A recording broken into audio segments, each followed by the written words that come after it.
Boa tarde. Estamos aqui eu, Vitor Vietti, superintendente de recomendação, com Martim Iglesias, gerente de recomendação aqui do Itaú.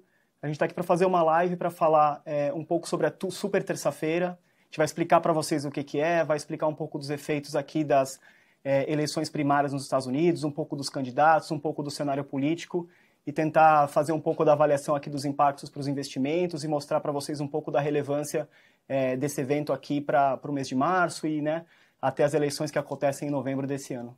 Tudo Boa bem, tarde, Victor? Martim. Boa Tudo tarde. ótimo. Então, acho que primeiro começar falando um pouco, né, contextualizar o que está acontecendo no mês de março. Acho que tem dois grandes eventos aqui, se não aparecer algum terceiro, alguma novidade. Mas acho que o primeiro é a questão do coronavírus, o impacto do coronavírus nos mercados, na economia e também principalmente aqui na parte de saúde pública, que acho que é um evento bastante relevante. O Martim fez uma live na semana passada para cobrir o tema. Também está disponível nos canais, no YouTube, no IGTV, se você quiser acompanhar, quiser ver um pouco o que a gente falou sobre o assunto, vale a pena dar uma conferida. Hoje até a gente teve um evento que acho que acabou virando a super terça Super e ultra hiper terça, né? terça-feira, né? Que foi aí o Fed fazendo um corte extraordinário de 0,5 pontos percentuais na taxa básica de juros nos Estados Unidos. Esse é um evento bastante raro. A última vez que aconteceu isso foi em 2008. Durante a crise, Durante né? a crise, foram 3 cortes ali entre 2007 e 2008, 3 cortes extraordinários. Antes disso, tinha tido só em 2001, Exato. quando Depois se das teve o 11 de torres, né? setembro, nas torres e também ali na crise da bolha de tecnologia. Então é um evento bastante raro e bastante importante aqui para os mercados, mostrando um pouco da preocupação do Fed e até aqui o sincronismo do Fed com outros bancos centrais para um potencial ajuste aqui de taxa de juros e estímulo para a economia, para dar um suporte para a economia, para algum efeito aqui que o coronavírus vai ter na economia. A gente está vendo até alguns efeitos aqui no Brasil, né? A curva de juros também no Brasil já está precificando algum corte adicional do que já estava sendo precificado aqui no Brasil na Selic. Então a gente deve ter alguns eventos, deve ter algumas discussões. Nós acho que o mercado inteiro, de qual é o impacto disso aqui na taxa básica de juros no Brasil também. Claro, inclusive uma das perguntas que a gente estava recebendo aí é por que isso é importante para os meus investimentos no Brasil, é exatamente parte por isso, né? Qualquer decisão nos Estados Unidos, né, como a de hoje, qualquer resultado ligado à eleição Exato. também tem impactos em crescimento, tem impactos, portanto, em comércio mundial, tem impacto em taxas de juros e acaba impactando a gente por aqui também, né? Mas acho que hoje a gente veio aqui para falar da eleição americana, né? De novo, a gente tá aberto para perguntas. Se você tiver alguma dúvida, fica à vontade de mandar. A gente vai tentar responder o máximo de dúvidas que a gente puder. Acho que primeiro eu queria contextualizar um pouco, né, por que a eleição americana, por que a economia americana é tão importante aqui para os investimentos e para o mercado, tanto brasileiro quanto o mercado global. Acho que, né, todo mundo sabe, os Estados Unidos é a maior economia do mundo, né, é o maior mercado consumidor do mundo. Do ponto de vista de negócios com o Brasil, ele é o segundo país que tem mais negócios com o Brasil, só perde para a China. Em termos de exportação, o Brasil exporta ali entre 10% e 15% das suas mercadorias para os Estados Unidos, então é um parceiro relevante. Isso de forma direta, de forma indireta, né? Vamos falar um pouco da China, que é o principal parceiro. A gente tem um efeito secundário, né? Porque os Estados Unidos e China, eles têm uma balança comercial, negócios bastante intensos, então, de certa maneira, tudo que a gente exporta para a China tem um impacto ali, vai acabar parando nos Estados Unidos de alguma maneira. Então, ele tem esse efeito secundário, então, de fato, o que acontece lá em termos de, né, estímulo na economia, aceleração na economia, crescimento, ou algum tipo de crise, recessão, isso vai impactar diretamente mercados emergentes e vai impactar diretamente o Brasil. Então, só para colocar um pouco em contexto, né, além da questão do coronavírus, esse é um evento bastante relevante aqui no mês de março. Talvez aqui o segundo evento aqui mais importante, por isso que a gente veio aqui para falar um pouco para vocês como é que funciona o mecanismo por trás da eleição, que é diferente do Brasil. Então, eu queria começar te fazendo uma pergunta, Martim, até uma das perguntas que estão aparecendo aqui, um pouco como é que é a dinâmica, né? A gente ouve falar muito que só tem 2 partidos nos Estados Unidos, como é que funciona, quais são os partidos, eu queria que você desse uma explicação geral aqui para a gente. De fato, acho que de forma histórica e até pela forma como é conduzida, como é o esquema da própria eleição, isso favoreceu a criação de 2 grandes partidos muito fortes, que são o Partido Democrata e o Partido Republicano. A diferença dos 2 partidos é uma visão principalmente sobre a forma como roda a economia e quais são as prioridades, De alguma forma, a gente vê que o Partido Republicano é um partido que tem uma tendência mais liberal. Né? É um partido que acredita demais nas forças do mercado, né? No liberalismo econômico, numa lógica aí meio Adam Smith, meio Milton Friedman, ou seja, que o mercado se regula se você der liberdade para os agentes econômicos investirem, fazerem os seus projetos, isso trará benefícios para todos. De alguma forma, eu gosto de pensar que se a gente tem os 3 ideais da Revolução Francesa, liberdade, igualdade e fraternidade, talvez eles priorizem aquilo que a gente chama de liberdade. A liberdade de empreender, de criar empregos de alguma forma e riqueza, que se transforma de alguma forma em benefícios para a sociedade. Quando a gente olha para o Partido Democrata, ele é um partido que tem um nível de intervencionismo um tanto maior. Ele acredita que aparecem imperfeições na hora que você deixa o mercado mais livre, então é necessário regular, é necessário controlar, é necessário intervir, né? Então, de alguma forma, a intervenção do Estado no Partido Democrata é de alguma forma um tanto maior, né, do que no Partido Republicano. De alguma forma, também ele tem alguma preocupação um tanto maior com outro ideal da Revolução Francesa que está ligado aí à igualdade. Né? Então, de alguma forma, eles tentam fazer políticas de compensação para reduzir de alguma forma mais intensa toda a questão da desigualdade. Né? Então, são os 2 grandes partidos, muito importantes, se alternam no poder. Hoje o Donald Trump é do Partido Republicano, já sinalizou que é candidato, né? Por isso, de fato, todas as prévias, todas as primárias, os cálculos que nos interessam hoje estão mais ligados ao Partido Democrata, com certeza. Né? Dado que ele vai determinar quem vai enfrentar o Trump lá na frente. Né? Então, as eleições serão lá no dia 3 de novembro. Quem são esses caras? Né? Quem são os candidatos aí que podem vir a disputar com Trump? Alguns conhecidos, né? Outros nem tanto. Alguns conhecidos, outros nem tantos. E alguma mudança nas últimas semanas também sobre quem que está na frente, né? Acho que hoje tem 2 candidatos que estão aparecendo no momento como os mais prováveis. Um é o Sanders e outro é o Joe Biden. São 2 candidatos que dentro do mesmo partido têm posições diferentes em relação a diversos aspectos. Começando pelo Sanders. Né? O Sanders é um sujeito que se posiciona no espectro político um pouco mais para a esquerda. Né? É um sujeito que tem alguns projetos interessantes, né, importantes, sobre a saúde pública, sobre a forma como o Estado cuida da saúde pública, né, se preocupa demais com os gastos de saúde pública do americano, que muita gente não tem acesso a isso. Tem umas preocupações sobre a forma como a economia migra para uma economia verde, né? Tem algumas preocupações sobre educação e tudo mais. Tudo de alguma forma bastante interessante, importante, mas preocupa um tanto o mercado o nível de gastos que isso provoca. Né? Então, quando o mercado olha para as propostas do Sanders, vem um nível de custos muito grande que precisaria ser financiado de alguma forma ou por algum aumento relevante de impostos ou por uma emissão da dívida e um aumento do déficit dos Estados Unidos. Principalmente a parte de saúde, né, Principalmente Martim? a parte de saúde. Se tem falado muito do custo que alguma política do Sanders poderia ter e o custo disso, né, pessoas tentando estimar um pouco o custo. Falam de dezenas de trilhões. Dezenas de trilhões de dólares, né? O que equivaleria mais do que um PIB dos Estados Unidos, né? Então, apesar dos ideais deles serem interessantes, as propostas serem interessantes, o custo disso preocupa de alguma forma o mercado nesse sentido, né? Já vindo o outro candidato, o Biden, ele na verdade está posicionado um pouco mais para o centro, né? Um tanto mais para o centro, né? Então, ele de fato, ele foi vice-presidente do Obama, então ele tem uma tendência aproximada ou assemelhar-se um pouco com as políticas do Obama, que tem certamente alguma questão de uma preocupação social, mas também tem uma preocupação com o déficit, com as contas públicas. Portanto, ele é um candidato que, se não é o preferido pelo mercado, o mercado financeiro entende que ele é um candidato que pode conciliar de alguma forma projetos sociais com um equilíbrio fiscal que é importante para a sustentabilidade no longo prazo. Seria mais moderado, né? Seria mais moderado, exatamente. Tivemos outros candidatos, né? Tivemos o Pete Buttigieg, é até difícil pronunciar o nome dele, né? Muita gente encontra dificuldade nisso. Ele despontou, foi o primeiro a ganhar o primeiro caucus lá em Iowa, né? Apareceu bem nas pesquisas, mas ele não andou bem no sábado passado na Carolina do Sul. Né? Onde o Biden se deu muito bem. E aí ele abandonou a corrida, cedendo e indicando o Biden como o candidato para quem ele dava o apoio. Tinha muita gente fazendo um paralelo com a eleição, com as primárias do Obama, né? Que o Obama ganhou em Iowa também ele era relativamente desconhecido. mas ali ele começou a ganhar corpo, ganhar atração, e ele foi, indicado e acabou ganhando a eleição. E essa tradição de Iowa vem de antes, Sim. até dos anos 70, né? Você fala de Carter, alguma coisa desse tipo, né? Algumas coisas nesse sentido, né? Então era uma lenda, uma tradição que foi desmontada porque ele já abandonou a corrida. Tem outros candidatos, né? Temos o Bloomberg, né?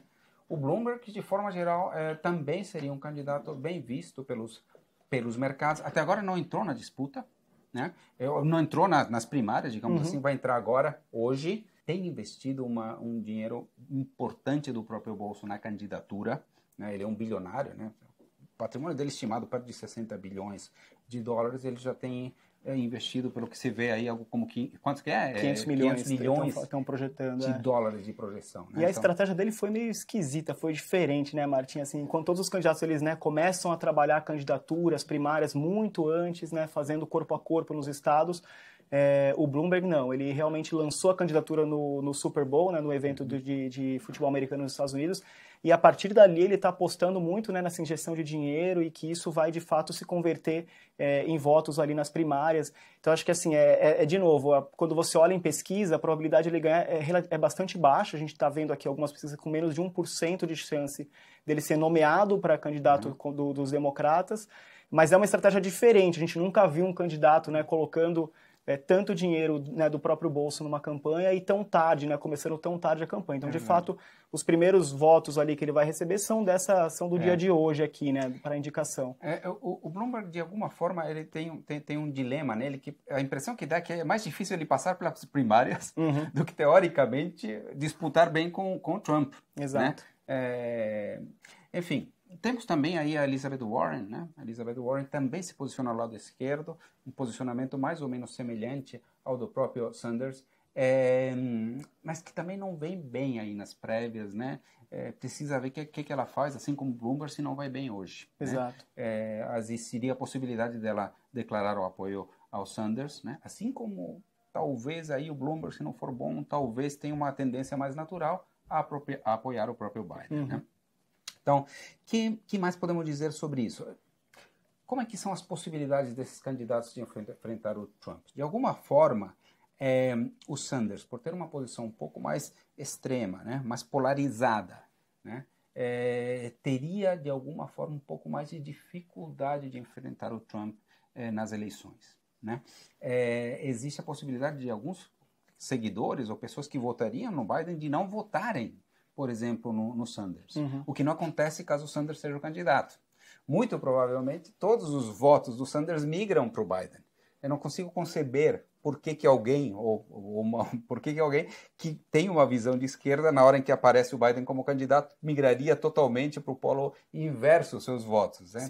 Então, por isso que, de alguma forma, as pessoas entendem, e o mercado entende, que Sanders seria mais facilmente batido por Trump nas eleições, né? Nas eleições mesmo em novembro. Né? De alguma forma até, como o mercado tem algumas preocupações e restrições em relação ao Sanders, o mercado gosta do Trump, esse é um ponto importante, apesar de todas as questões ligadas ao Trump, em diversos aspectos da vida, em diversa forma como ele se posiciona em diversos assuntos, do lado econômico, o governo Trump tem conseguido manter o desemprego em níveis baixos e o crescimento estável. E os índices, por exemplo, de mercado perto das máximas. Né? Então, de fato, ele é um candidato bastante aceito. Então, se o Sanders vai para a eleição com o Trump, as chances do Trump parecem ser maiores conforme a interpretação do mercado. A gente vê isso até, né, americano, eles fazem muita pesquisa, fazem pesquisa de tudo, e é interessante quando a gente vê algumas pesquisas que mostram, né, que a conversão de votos do Sanders para o Biden, ela é muito mais fácil do que os votos do Biden para o Sanders, né? Então acho que essa dinâmica, quando você fala, ela é comprovada por pesquisas, e acho que um pouco da discussão entre os democratas é um pouco essa, né? Qual seria o melhor candidato para enfrentar o candidato que já está definido do outro lado, né, dos republicanos, que é o Trump. Então, essa discussão, essa dinâmica tem acontecido muito, até uma das falas quando o Pete, né, que foi o candidato que desistiu da candidatura no final de semana, ele fez foi justamente essa. Acho que ele fala muito sobre o que é melhor para o partido, o que é melhor para enfrentar o Trump numa eventual eleição. Então, acho que essa dinâmica tem acontecido muito e vai acontecer até julho, provavelmente, essa dinâmica aqui de qual que é o melhor candidato que candidato que tem maior chances. Então, acho que é uma dinâmica interessante da gente observar também. Não, certamente, acho que é isso aí. Acho que podíamos falar um pouco do processo em si, né?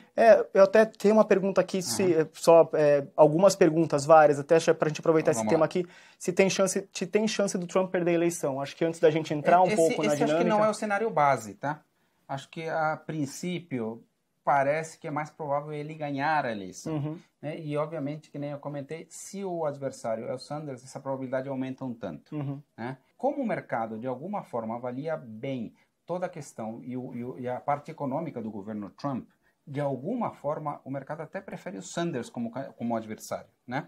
Então, de alguma forma, obviamente, existem mudanças, existem possibilidades dele não ganhar a eleição, mas não é esse o cenário base, não é esse o cenário que está precificado hoje. O único ponto que eu sempre falo aqui, né, Martim, assim, lembrando que a gente está falando aqui a gente está em março, né, projetando uma eleição para novembro, e lembrando, né, que a gente teve 2 grandes eventos que, né, os estatísticos, os analistas políticos estavam projetando eventos que não aconteceram. Um foi o Brexit, né, que estava, né, muita gente projetando que o Brexit não ia acontecer, e logo em seguida a eleição do Trump, né, lembrando que grande parte dos estatísticos davam a vitória para Hillary Clinton, e no final da eleição o Trump acabou levando. Então, sempre, né, eleição e pesquisa, sempre a gente pode ter algum tipo de surpresa, e a gente tem um caminho longo até a eleição. Por exemplo, algumas coisas como o coronavírus podem interferir no resultado da eleição. Né? Ou seja, se isso interfere de alguma forma no crescimento, pode impactar de alguma forma mais negativa o Trump.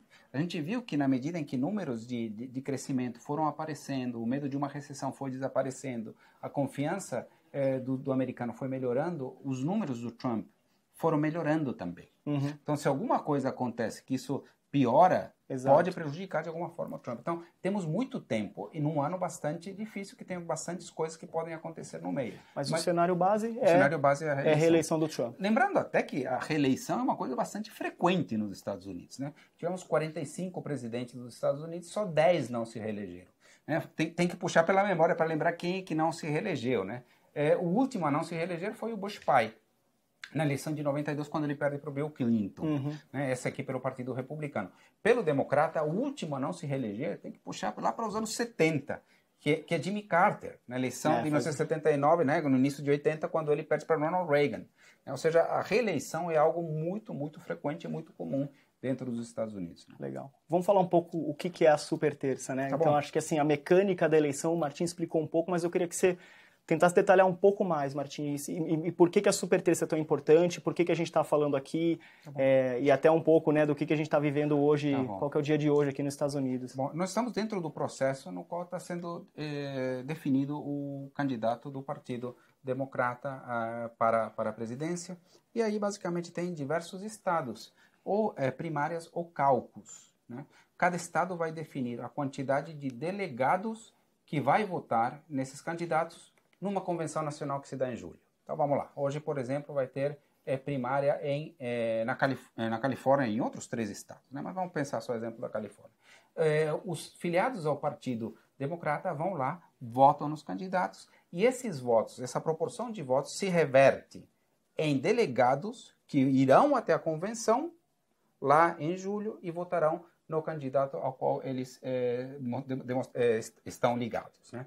Então, a gente tem, portanto, em todos os estados, uma quantidade de delegados que vão sendo eleitos para votar na convenção. Ao todo, deve ter perto de 4.000 delegados. Portanto, a candidato que conseguir, ao longo da caminhada toda, angariar, digamos assim, perto de 2.000 delegados para sua votação, certamente será o candidato que será eleito. Hoje, particularmente o dia de hoje, é chamado super terça, porque tem mais ou menos 30% dos delegados que serão eleitos hoje. Ou seja, já dará uma sinalização de quem é o candidato mais provável. De qualquer forma, é muito provável que se chegue na convenção, ou não se chegue na convenção, com uma definição clara de quem é o candidato, porque a disputa está muito acirrada, aparentemente, pelo que os números dizem. Sim. E aí o que acontece é que 2 coisas ganham importância. Uma, a existência do que se chamam superdelegados, que são delegados que também votam, mas que não são votados pelo voto direto, pela sua relevância, pela sua importância dentro do partido. Eles votam diretamente conforme as suas preferências, e eles podem decidir dessa vez.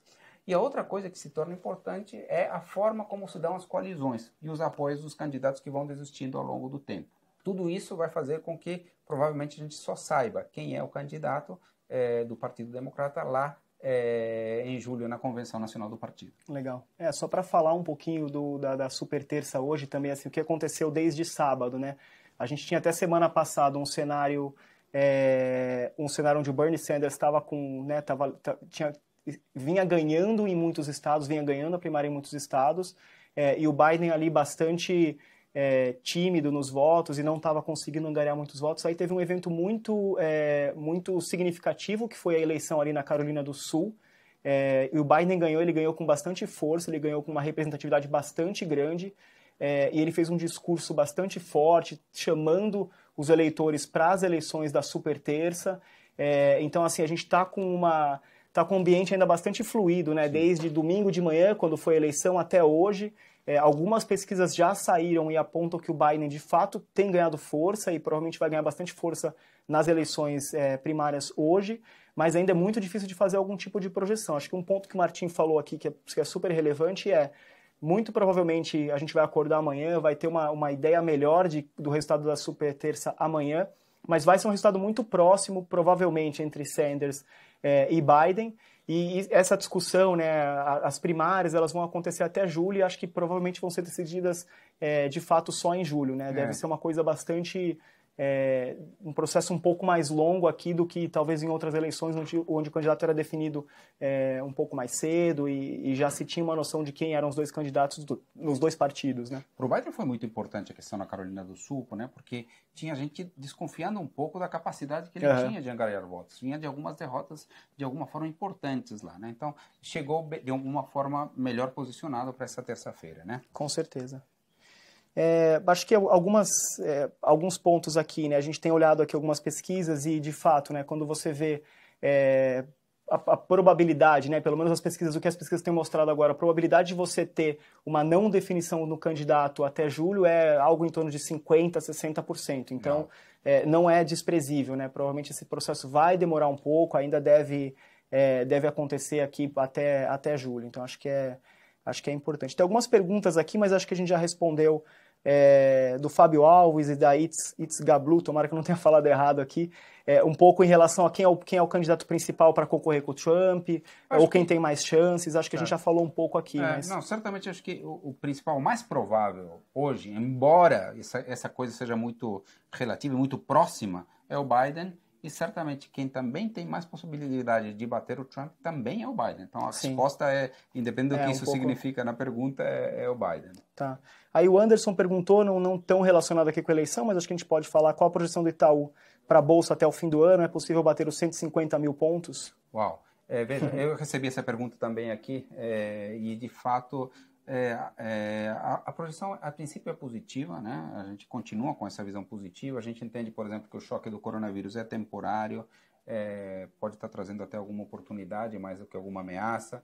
A gente entende que as eleições nos Estados Unidos, independente de como for, vão ter um resultado positivo, mas o número de 150 mil me assusta um pouquinho, tá bem acima das nossas expectativas. A gente acredita em uma valorização perto de 20% aqui até o fim do ano, não alguma coisa tão forte quanto esse número ali. Legal. Até torcemos para que seja, tá? Mas não... Legal.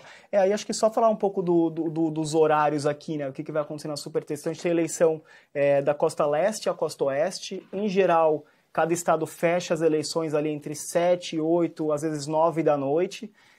Então a gente vai começar a ver os resultados aqui nas próximas horas. Lembrando que Califórnia está algumas horas na frente, então, e eles demoram um pouco mais para computar os votos. Então, provavelmente a gente vai saber o resultado ou vai ter uma ideia um pouco mais clara só amanhã de manhã, amanhã pelo meio da manhã. Lembrando assim que tem dois estados que têm um maior número de delegados. Um é a Califórnia e o outro o Texas. A Califórnia, historicamente, acho que até pelas pesquisas tem mostrado um favoritismo para o Sanders, então acho que já está mais ou menos... né, as pesquisas já estão um pouco mais claras ali. No Texas, a gente teve aí uma mudança nos últimos dias, que foi A gente estava com o Sanders como primeiro e agora a gente está com o Biden aí como nas primeiras pesquisas mostrando que provavelmente talvez ele leve o estado do Texas. Caso isso aconteça, acho que a balança começa a mudar bastante, né, em relação ao que eu comentei, que semana passada o Sanders tinha um favoritismo bastante forte, com o Biden talvez ganhando corpo e ganhando um pouco de tração aqui para concorrer, para entrar na disputa com o Trump aqui para a eleição. Temos mais alguma? Ou... Acho que é isso. Eu não tenho mais nenhuma pergunta aqui que acho que a gente possa cobrir. Acho que muito provavelmente ao longo de todo o processo, né, desses meses, até novembro, né, não só até julho, mas até novembro, nós vamos voltar com informações, voltar a conversar, posicionar mais sobre o que está acontecendo no mercado, como que o mercado está lendo todas essas notícias. Né? Só uma mensagem final, né? A gente entende toda a questão além da eleição aqui, né? Além das primárias dos Estados Unidos, que é um fator relevante, mas tem toda a questão do coronavírus, tem bastante gente perguntando aqui o impacto, né, do corte de juros do Fed para os investimentos. De fato, acho que teve um pouco de mensagem mista aqui em relação ao corte, né? A gente teve um corte que, em princípio, dá um suporte aqui para, né, dar um suporte para o mercado, dá um suporte para a economia, mas acho que um pouco do que o mercado ainda está digerindo, está lendo um pouco acho que em primeiro lugar, né, o quanto que isso o quanto que isso talvez não gere um alarde, né, o quanto que isso talvez não gere uma expectativa, né, do Fed, né, das economias assumindo que o coronavírus de fato vai ter um impacto relevante e como a gente lê isso. E acho que segundo, né, lembrando que a taxa de juros nos Estados Unidos é bastante baixa, né, ela está agora com esse corte com uma faixa entre 1% e 1,25%. Então acho que um pouco da discussão que a gente tem visto aqui o quanto que talvez o Fed não tenha gastado gasto esse recurso talvez um pouco cedo. Então acho que esses dois efeitos aqui têm pesado um pouco aqui para o mercado de renda variável, mas lembrando que, né, são cortes e são estímulos para a economia e que de certa forma devem ajudar aqui os impactos, os efeitos do coronavírus aqui na atividade econômica, no consumo e até na confiança, né? Acho que é uma mensagem importante aqui que provavelmente deve dar algum suporte aí para os mercados nos próximos dias. Então acho que era isso. A live vai ficar disponível tanto no YouTube quanto no IGTV para quem quiser assistir depois, ou passar para um amigo, ou quiser compartilhar. Alguma mensagem final, Martim? Não, é isso mesmo, e saibam que nós estamos o tempo todo monitorando qualquer evento que possa impactar nos seus investimentos. Muito obrigado e até a próxima. Obrigado, boa tarde.